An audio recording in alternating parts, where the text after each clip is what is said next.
할렐루야, 반갑습니다. 이 시간 성령 하나님께서 임재하는 가운데 우리의 마음을 온전히 드리며 하나님 앞에 최고의 예배를 드릴 수 있도록 우리 함께 마음을 모아서 주의 이름 크게 외치며 기도하며 나가겠습니다. 주여! 존귀하신 아버지 하나님, 오늘 이 자리에 우리를 불러주시어서 하나님을 예배할 수 있도록 인도하여 주심을 감사드립니다. 우리가 한 주를 살아가는 가운데 하나님 말씀 따라 살아가지 못하고 우리의 생각과 우리의 의지대로 살아가는 그러한 순간들이 많았습니다. 이 시간 그 모든 것들을 하나님 앞에 회개하고 나아오니 우리를 긍휼히 여겨주시고 우리가 진정으로 하나님 앞에 우리의 마음을 드리며 예배드릴 수 있도록 도와주시옵소서. 이 자리에 함께한 성령 하나님께 기쁨이 되는 예배가 되기 원합니다. 우리의 만족만을 위해서, 우리의 기쁨만을 위해서 드리는 것이 아니라 오늘 오직 하나님 앞에 기쁨이 되는 예배를 우리가 드릴 수 있도록 도와주시옵소서. 아버지 하나님, 예배의 모든 순서마다 은혜 내려주시고 특별히 우리가 우리의 마음을 주님께 드리는데 온 힘을 쏟을 수 있도록 도와주시옵소서. 예배 가운데 마음이 상한 자들, 아픈 이들 하나님 위로하여 주시고 새로운 힘을 얻게 하여 주시고 특별히 말씀을 통해서 주님 주시는 큰 힘을 얻고 돌아가 세상 가운데서 승리하는 삶이 될 수 있도록 주님 저희들을 인도하여 주시고 붙들어 주시옵소서. 저희 가운데 하나님 은혜를 더하여 주시고 모든 주님의 말씀으로 우리가 다시 한 번 더 새로워질 수 있게 도와주옵소서. 주님 함께하여 주시길 믿습니다. 네. 사랑이 많으신 아버지 하나님 감사합니다. 오늘도 귀한 시간 우리에게 허락하셔서 예배하고 기도하고 말씀 듣고 나누게 하신 그 크신 은혜에 감사드립니다. 너는 마음을 다하고 성품을 다하고 힘을 다하여 내 하나님 여호와를 사랑하라. 내가 네게 명하는 이 말씀이라고 하셨습니다. 주님, 이 마음을 새기라고 하셨습니다. 주님, 우리가 주님을 사랑하는 거 그거 하나만으로 우리는 모든 걸 할 수 있습니다. 사랑하지 못함으로 인하여 때로는 마음의 흔들림과 어려움과 용납하지 못함에 빠져서 힘들어할 때가 너무나 많았습니다. 주님, 다시 한번 고백하오니 주 하나님을 다시 한번 사랑하고 그 사랑 앞에 나아갈 수 있는 우리들 될 수 있도록 인도하여 주시옵소서.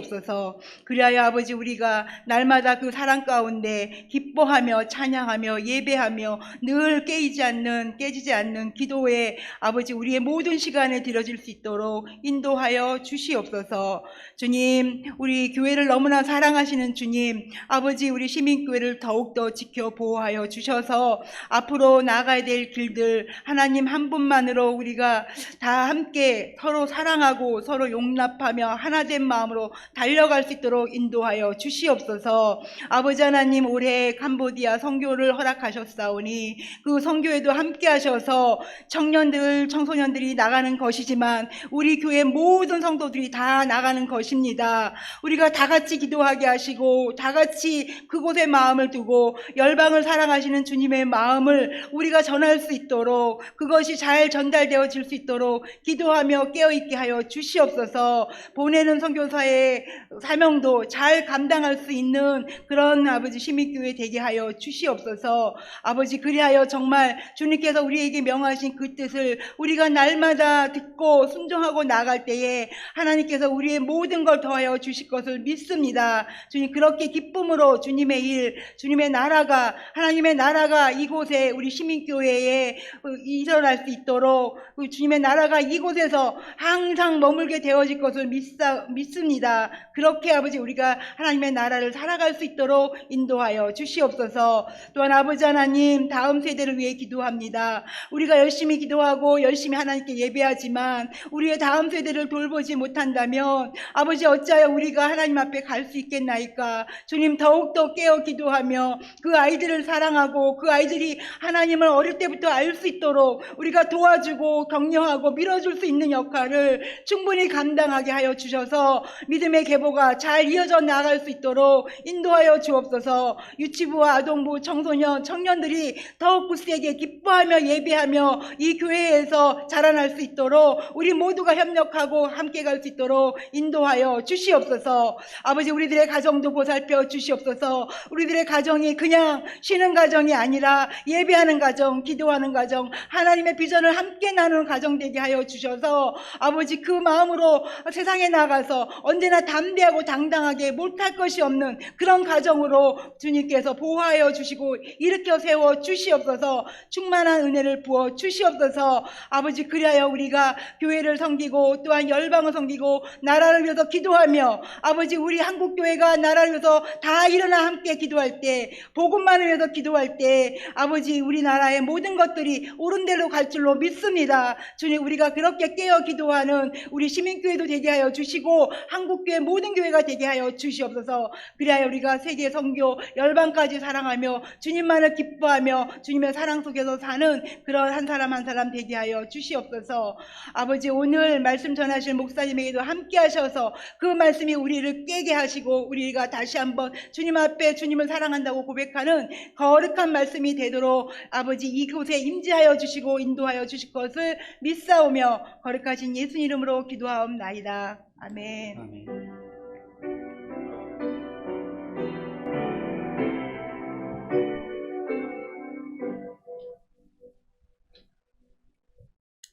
하나님께서 오늘 우리에게 주시는 말씀은 마태복음 4장 1절에서 4절입니다.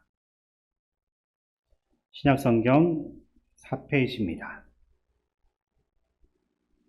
마태복음 4장 1절에서 4절을 교독하겠습니다. 그때 예수께서 성령에게 이끌려 마귀에게 시험을 받으러 강야로 가서 40일을 밤낮으로 금식하신 후에 줄이신지라. 시험하는 자가 예수께 나와서 이르되 내가 만일 하나님의 아들이거든 명하여 이 돌들로 떡덩이가 되게 하라. 예수께서 대답하여 이르시되 기록되었으되 사람이 떡으로만 살 것이 아니요 하나님의 입으로부터 나오는 모든 말씀으로 살 것이라 하였느니라 하시니. 아멘. 이 시간 우리 서로를 보면서 인사 나누겠습니다. 반갑습니다. 잘 오셨습니다. 네. 한 번만 더 인사 나누겠습니다. 다 잘 될 것입니다. 네. 예수님이 본격적인 사역, 즉 사람들에게 나가서 말씀을 선포하고 가르치고 병을 고치는 이런 사역을 하기 전에 하셨던 일이 있습니다. 바로 성령님께 이끌려서 강야로 가셨는데, 강야로 가기 직전에 예수님은 40일 금식을 하셨습니다.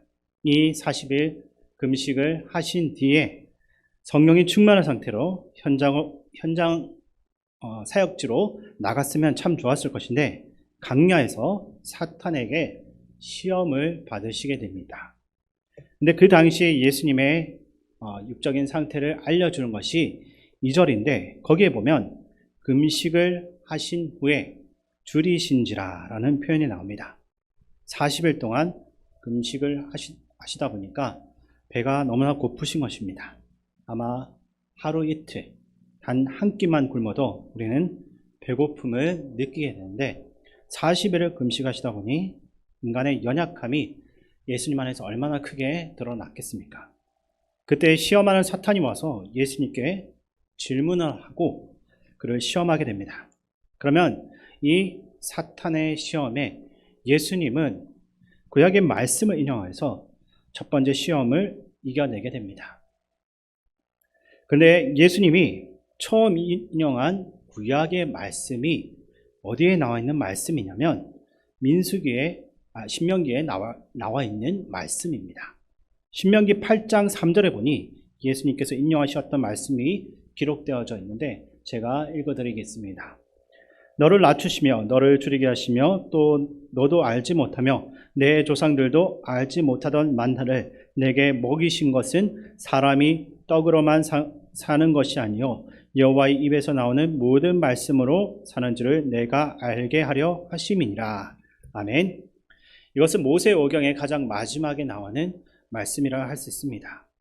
어떻게 보면 이 구절은 모세의 설교를 요약할 수 있는 말씀이며 또 이제 가나안 땅에 들어가기 직전에 이스라엘 사람들에게 강력하게 권면하고 있는 메시지 중에 일부라 할 수 있습니다. 이 말씀은 이스라엘 백성들에게 지금 이 시간 너희들이 40년 동안 방황을 하다가 가나안 입성을 앞두고 있는데 그 땅에 들어갔을 때 만나를 먹었던 것을 기억하라는 것입니다. 근데 만나는 이스라엘 백성들 외에는 어느 누구도 먹어본 적도 없고 구경해 본 적도 없는 양식이었습니다. 그러한 양식을 수십 년 동안 이스라엘 사람들이 먹고 살아왔는데 그것이 단순하게 너희들이 먹을 것이 없어서 준 것이 아니라 하나님의 입에서 나오는 말씀으로 살아야 한다는 것을 잊어버리지 않게 하기 위해서 만나를 주었다. 이렇게 정확하게 이스라엘 사람들에게 알려주는 것입니다.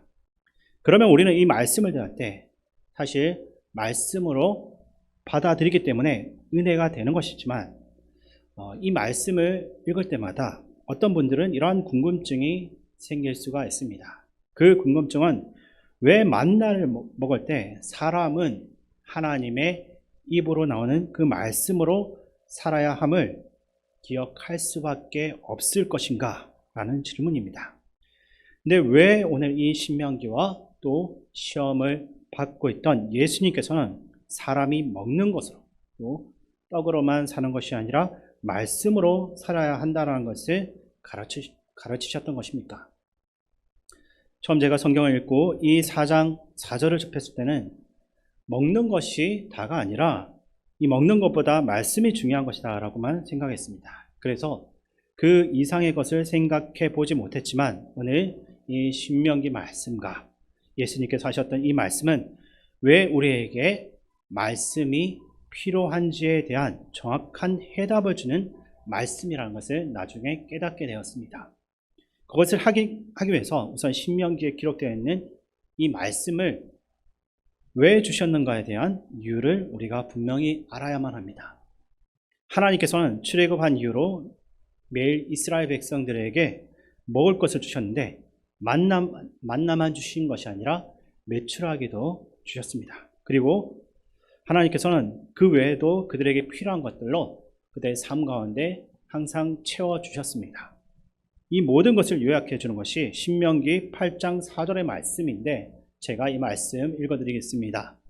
이 40년 동안에 내 의복이 헤어지지 아니하였고 내 발이 부러뜨지 아니하였느니라. 아멘. 3절에 이어서 4절에서 백성들이 배고프다라고 외칠 때 만나와 메추라기를 주셨고 목마르다고 아우성칠 때는 물을 준 하나님이 그것만 주고 만 것이 아니다라는 것을 분명히 밝혀주고 있습니다. 다른 것들도 충분히 40년이 넘는 그 긴 시간 동안에 공급하시고 채워주셨다라는 것입니다. 그러니까 하나님께는 사람이 먹는 것으로만 사는 것이 아니라 하나님 말씀으로 살아야 한다는 것을 알려주기를 원하셨는데 그것을 위해 너희들이 기억할 것은 헤어지지 않은 옷과 부러뜨지 않은 발이라는 것입니다. 이것은 어쩌면 상징적인 것이라 할 수 있는데 이 외에도 너무나 많은 것들이 있었다라는 것입니다.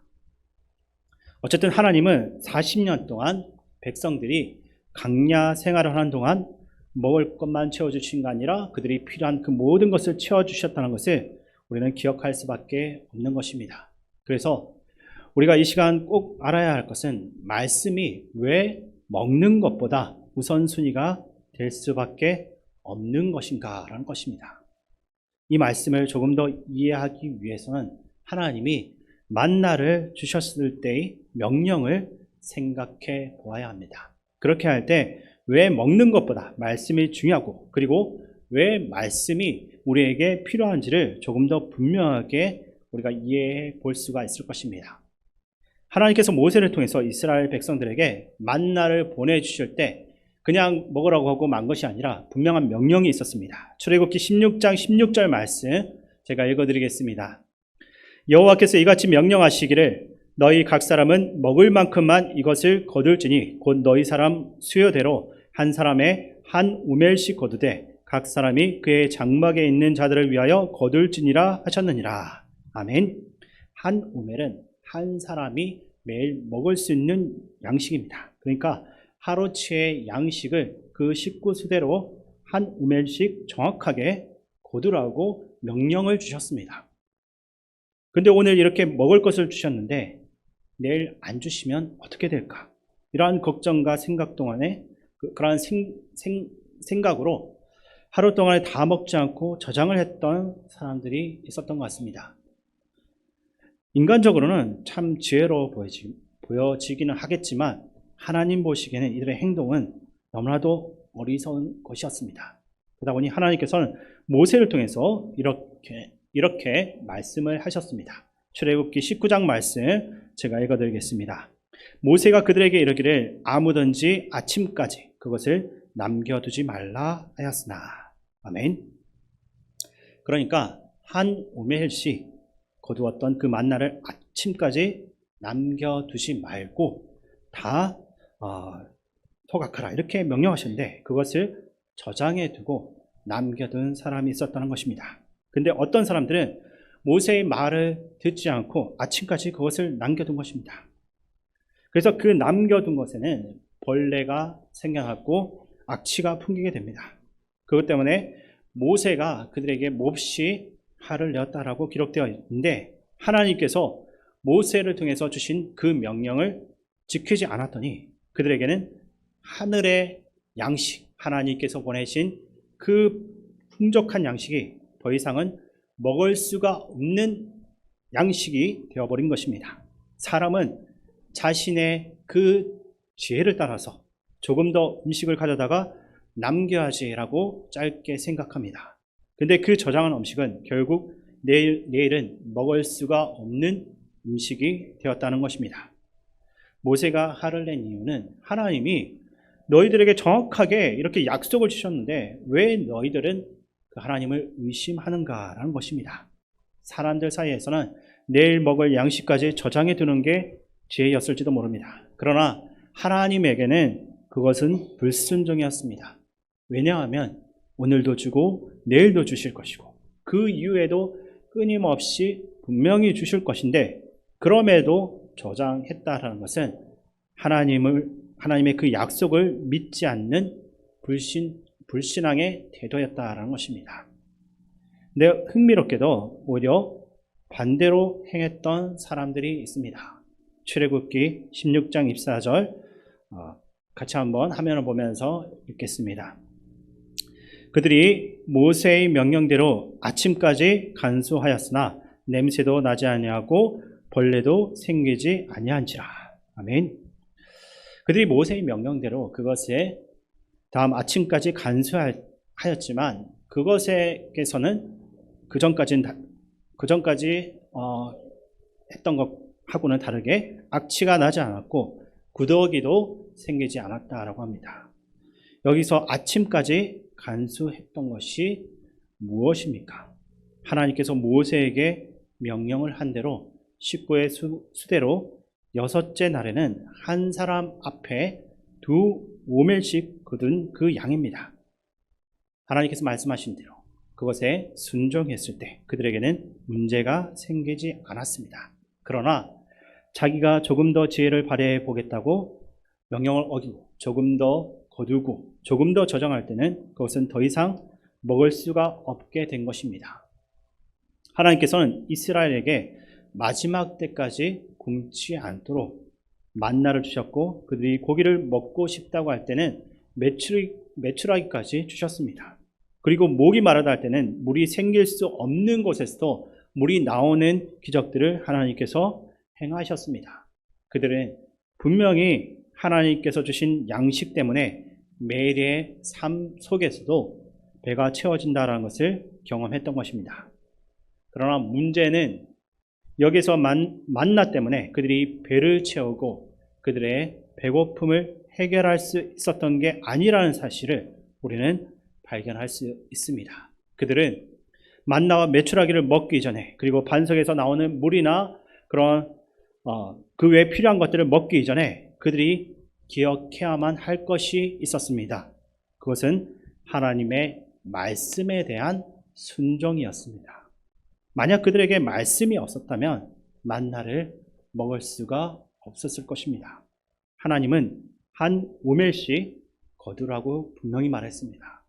그러나 그것을 어겼다면 그들이 과연 만나를 먹을 수가 있었겠습니까? 그 외에도 많은 부분에서 이스라엘에게 주신 하나님의 약속과 말씀이 있었습니다. 그리고 그들이 그 말씀을 듣고 순종하며 살 때는 그들이 필요한 것을 공급받을 수 있었고 하나님이 약속한 것을 모두 누릴 수가 있었습니다. 그렇기 때문에 이스라엘 사람들에게 당장 먹을 그 만나가 중요한 것이 아니라 하나님의 말씀대로 사는가 아니면 그 말씀에 불순종하는 것인가, 이것이 더 중요하다라는 것입니다. 그러면 신명기의 말씀만 가지고 요약을 하면 말씀이 왜 필요한가에 대한 분명한 답을 우리가 얻을 수가 있었습니다. 우리가 삶을 살아가는데 필요한 모든 것은 하나님이 다 주신다라는 것을 믿는다면 내가 지금 살아가는 그것 필요한 내 삶 가운데 필요한 육적인 것에만 급급해서 살아가서는 안 된다라는 것입니다.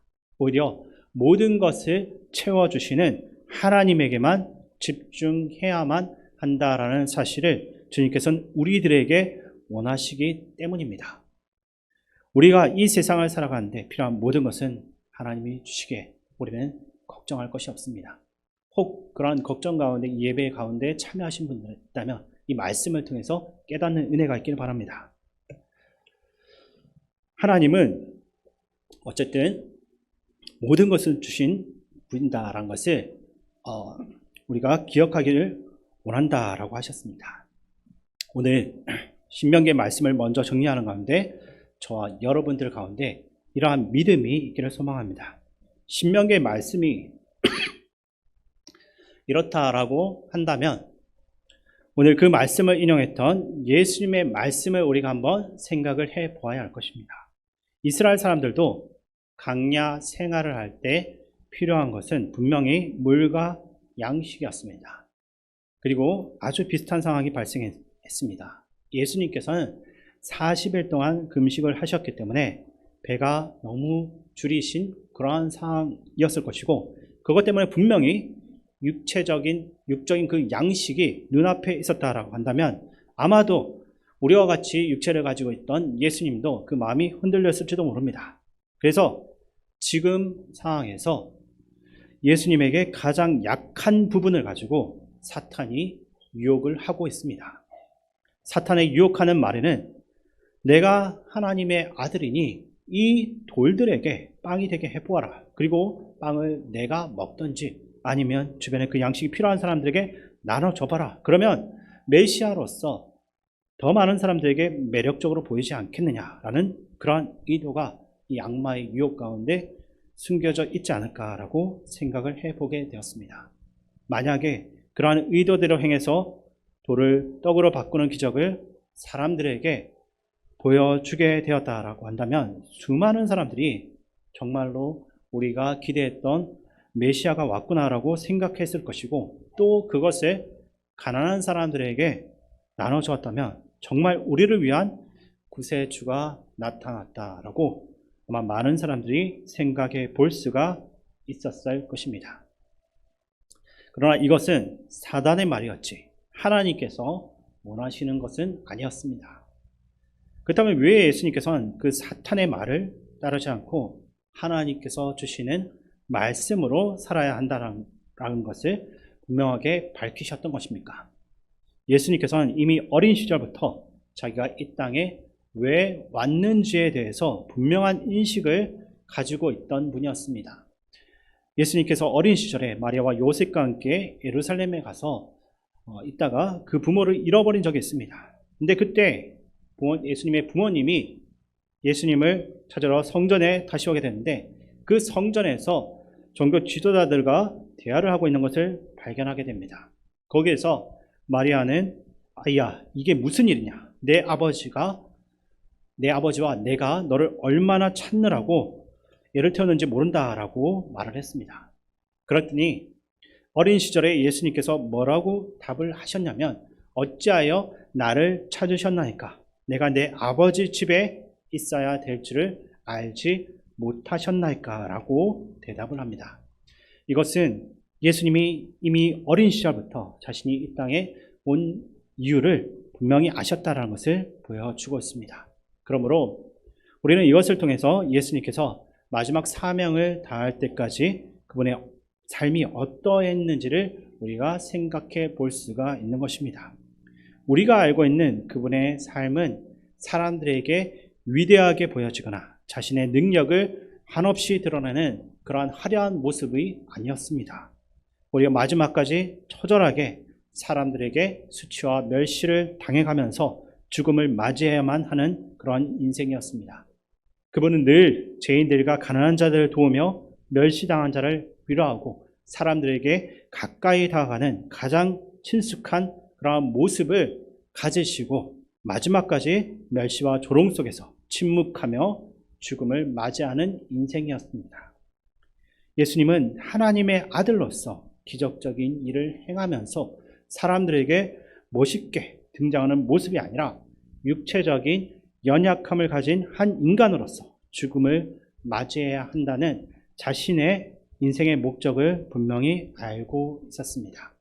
또한 그는 지금 기적적인 메시지를 보이는 것보다 하나님께서 이 땅에 자신을 보낸 그 뜻을 따라 그렇게 살아가는 것이 우선순위라는 것을 알았기에 사단이 말하는 대로 돌을 떡으로 만들지 않았습니다. 예수님은 분명히 기적적인 일을 행할 수 있는 능력이 그 안에 있었습니다. 그러나 그 능력을 자신의 영광을 위해 사용하지 않았습니다. 그는 오직 하나님께서 자신을 보내신 그 목적만을 이루기 위해서 자신의 능력을 사용했던 것입니다.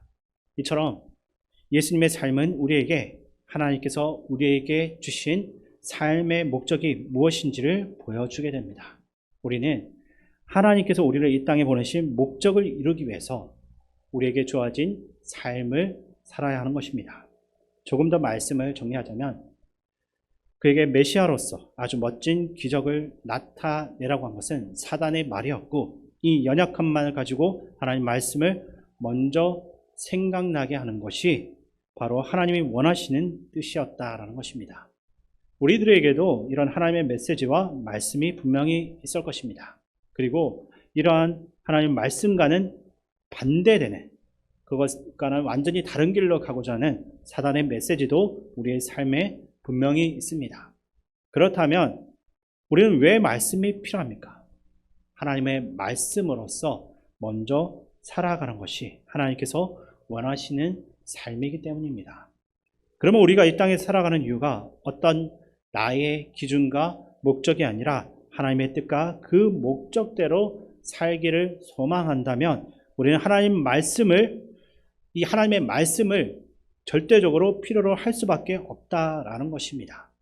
오늘 예수님은 가장 먼저 이 땅에 오기 직전에 이 땅에서 본격적인 사역을 하기 전에 자신이 먼저 그러한 삶을 살아가며 우리들에게 그렇게 하도록 요구하시는 것입니다. 그래서 지금 기적적이고 멋진 삶을 살아가는 인간의 메시지에 예수님은 집중하지 않으셨고 연약하고 부족한 자신의 인생을 살아가는데 하나님 말씀이 우선순위가 된다라는 것을 사단의 유혹을 통해서 먼저 보여주셨다라는 것입니다. 그렇기 때문에 사람이 빡으로만 살 것이 아니라 다른 말로 표현하면 자신이 가지고 있는 기준대로 사는 것이 아니라 하나님 입에서부터 나오는 모든 말씀으로 살아야만 하는 것입니다. 즉 하나님께서 저와 여러분에게 주신 말씀을 따라서 반드시 살아가야만 합니다. 왜냐하면 예수님께서 그렇게 살아가셨고 하나님께서 그렇게 사는 것을 우리들의 삶 가운데서 원하시기 때문입니다. 오늘 저와 여러분이 내일과 그 다음에 찾아오는 날들을 살아갈 때도 사람들에게 주어지는 메시지가 아니라 내가 사랑하는 그 계획과 뜻이 아니라 저와 여러분에게 주신 하나님의 말씀만을 따라서 살아가는 그러한 삶이 될 수 있기를 바랍니다. 그러면 예수님께서 생각하기에 우리에게 진정으로 필요한 떡은 무엇이었나라는 질문을 해볼 수가 있는데 그것이 요한복음 4장 34절에 나와 있습니다. 이 말씀을 제가 읽어드리겠습니다. 예수께서 이르시되 나의 양식은 나를 보내신 이의 뜻을 행하며 그의 일을 온전히 이루는 이것이니라. 아멘. 하나님께서 우리에게 요구하시는 또 우리가 먹기를 원하는 진정한 양식은 무엇이냐면 하나님께서 우리를 보내신 그 뜻을 이루는 것입니다. 그렇기 때문에 예수님은 그러한 삶을 살아가셨고 마찬가지로 저와 여러분도 그러한 삶을 살아가기를 바라는 것입니다. 우리가 정말로 매일 충만하게 먹어야 할 진짜 일용할 양식은 무엇이냐면 우리를 이 땅에 보내신 하나님의 뜻을 이루는 것, 이것이라는 것을 잊지 마시기 바랍니다. 마지막으로 요한복음에서 말씀하신 예수님의 메시지를 따라서 오늘 말씀을 마무리하겠습니다. 요한복음 6장 35절 말씀 화면을 보면서 같이 한번 읽어보겠습니다. 예수께서 이르시되 나는 생명의 떡이니 내게 오는 자는 결코 줄이지 아니할 터이요 나를 믿는 자는 영원히 목마르지 아니하리라. 아멘. 예수님이 우리의 진정한 생명의 양식입니다. 또 예수님께 나오는 자는 결코 목마르지 않습니다. 그것이 오늘 예수님께서 저와 여러분에게 마지막으로 주는 메시지라는 것을 오늘 이 말씀의 결론으로 드리고 싶습니다. 예수님께서는 사단의 메시지를 구약에 있었던 말씀으로 승리하셨습니다. 구약에서 하셨던 말씀을 주신 이유를 생각할 때 우리는 강야 생활을 생각하면 됩니다. 그들에게 만나를 주셨고 매출하기를 주셨고 그 외에 필요한 모든 것을 공급하셨습니다. 그 하나님을 우리가 기억해야 합니다. 그 이유는 그들이 하나님 말씀에 순종했기 때문입니다. 앞으로 그들이 가나안 땅에 들어가도 잊지 말아야 할 것은 너희들이 필요한 양식에만 집중하지 말라는 것이고 이전에 주어졌던 하나님의 말씀을 기억하라는 것입니다. 그럴 때 그들이 필요한 모든 것은 하나님께서 다 알아서 채워주신다라는 것입니다. 오늘날 말씀이 왜 필요합니까? 우리는 우리의 삶을 살아가는 데만 급급하는 것이 우리의 삶의 기준이 되어져 버렸기 때문입니다. 그러나 말씀이 우리에게 다가오고 말씀이 우리의 삶에 가까이 있을 때 우리는 내 기준과 내 삶이 아니라 만나와 매출하기나 물질에만 집중하는 삶이 아니라 모든 것을 채워주시는 하나님께만 집중할 수 있는 삶이 될 수가 있기 때문에 이 하나님 말씀이 반드시 필요한 것입니다. 그렇게 하나님께 우리에게 주신 이 기준, 하나님이 우리에게 주신 말씀, 그것에 따라 살아가기 위해서 말씀이 저와 여러분에게 주어졌다라는 사실을 기억하고 이 말씀을 따라 순종하며 살아가는 가운데 하나님께서 주시는 큰 은혜를 날마다 누릴 수 있는 저와 여러분의 삶이 될 수 있기를 주님의 이름으로 축원드립니다. 우리의 승리가 되시는 아버지 하나님, 우리 모든 날마다 많은 유혹들과 싸워 나가고 있습니다. 때로는 먹고 가지는 문제로, 때로는 더 높아지려는 문제로, 때로는 작은 죄들과의 타협으로 삶에서 그리스도인으로서의 모습을 잃어갈 때가 있음을 고백합니다. 이러한 삶 가운데서도 하나님의 기준, 이 말씀을 선택할 수 있는 마음을 우리에게 허락하여 주시옵소서. 또한 주님의 말씀을 그저 우리의 머리로만 채우는 것이 아니라 가슴으로 받아들이고 순종의 자리까지 나아갈 수 있는 우리 모두가 되게 하여 주시옵소서. 우리를 사랑하시는 예수님의 이름으로 기도드립니다. 아멘. 네, 교회 소식을 말씀드리겠습니다. 대신방이 계속 진행되고 있습니다. 대신방을 위해서 기도해 주시기 바랍니다. 우리 캄보디아 단기 선교팀 현재 27명이 신청을 해서 이번 돌아오는 토요일부터 이제 1시간 30분씩 교육받고 또 준비하려고 합니다. 위해서 함께 기도해 주시기 바랍니다.